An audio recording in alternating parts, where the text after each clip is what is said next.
Abrogation refers to Allah's practice of canceling certain verses in the Quran and providing better verses. But this is a strange practice since the Quran is supposedly Allah's eternal speech. Why would some parts of Allah's eternal speech be worse than other parts? In response to my recent video about the abrogation of Surah 2, verse 256, there is no compulsion in religion, a Muslim commented, "I'm Muslim. I always hated the idea of abrogated verses in the Quran, and why would God contradict himself?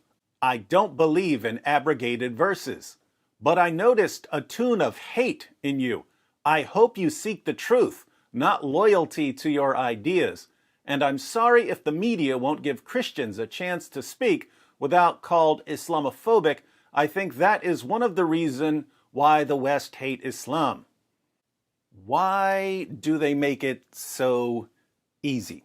All right, Ibn Said, so you recognize that there's a problem with the doctrine of abrogation. You recognize that if Allah is canceling certain verses and replacing them with other verses that contradict the original verses, then Allah's eternal speech contains contradictions. Your solution is to reject the doctrine of abrogation. You say that you don't believe in it. But in rejecting the doctrine of abrogation, you just became an apostate, my friend. Congratulations. Let me show you how you just left Islam. The doctrine of abrogation comes directly from the Quran. Let's read Surah 2, verse 106. We'll read a few different translations so that we'll be sure to understand it. "None of our revelations do we abrogate or cause to be forgotten, but we substitute something better or similar.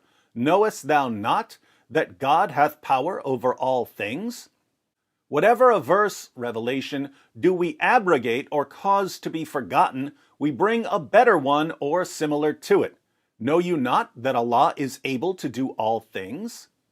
Whatever communications we abrogate or cause to be forgotten, we bring one better than it or like it. Do you not know that Allah has power over all things? And for whatever verse we abrogate or cast into oblivion, we bring a better or the like of it.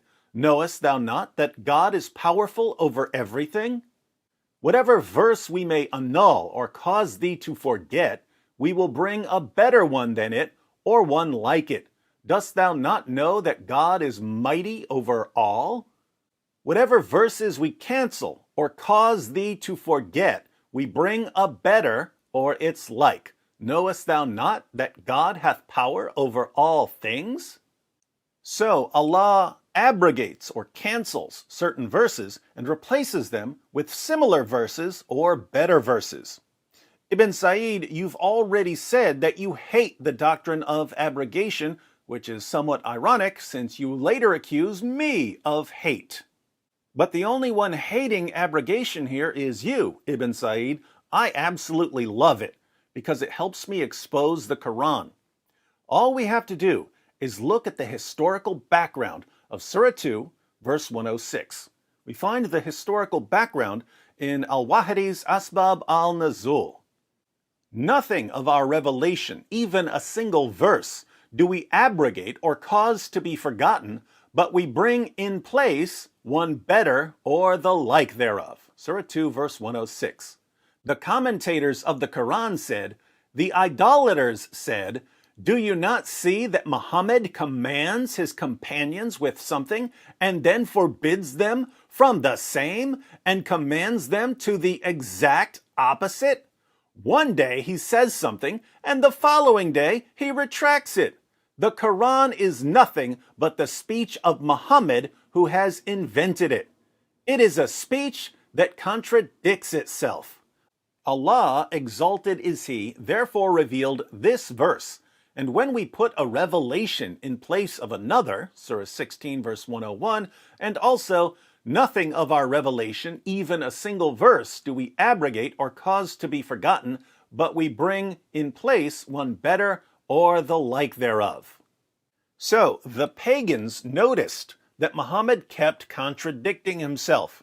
He would walk out one day and tell his followers, "Allah commands you to do X." Then he would walk out the next day and tell them, Allah commands you not to do X. The pagans mocked him for this. They said, there's no way this is the eternal speech of Allah. It doesn't make any sense for Allah's eternal speech to contradict itself like this. This is nothing but the speech of Muhammad, who has invented it. And Allah responded by revealing that when he abrogates a verse, he brings something similar or something even better, which does absolutely nothing to answer the objection. His eternal speech still contains contradictions. Notice, Ibn Said, you agree with the pagans on this one. I agree with the pagans on this one. They were right. It makes no sense for Allah's eternal speech to be filled with contradictions. This is yet another reason that Muhammad was the most obvious false prophet in history. Of course, Surah 2, verse 256, there was no compulsion in religion, was eventually abrogated, and the pagans were forced to convert to Islam. They were forced to follow a man that they knew was a false prophet. But there's no sword at our throats, Ibn Said. We're free to reject the Quran, since we both agree that it's not the word of God. We're free to expose Muhammad as the hopelessly moronic false prophet that he was. You've already admitted that you find the doctrine of abrogation completely ridiculous, Ibn Said.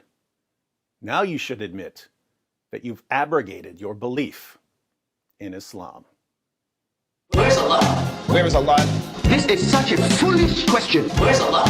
Where is Allah is an extremely important issue. Where's Allah? Where is Allah? This is such a foolish question. Where's Allah?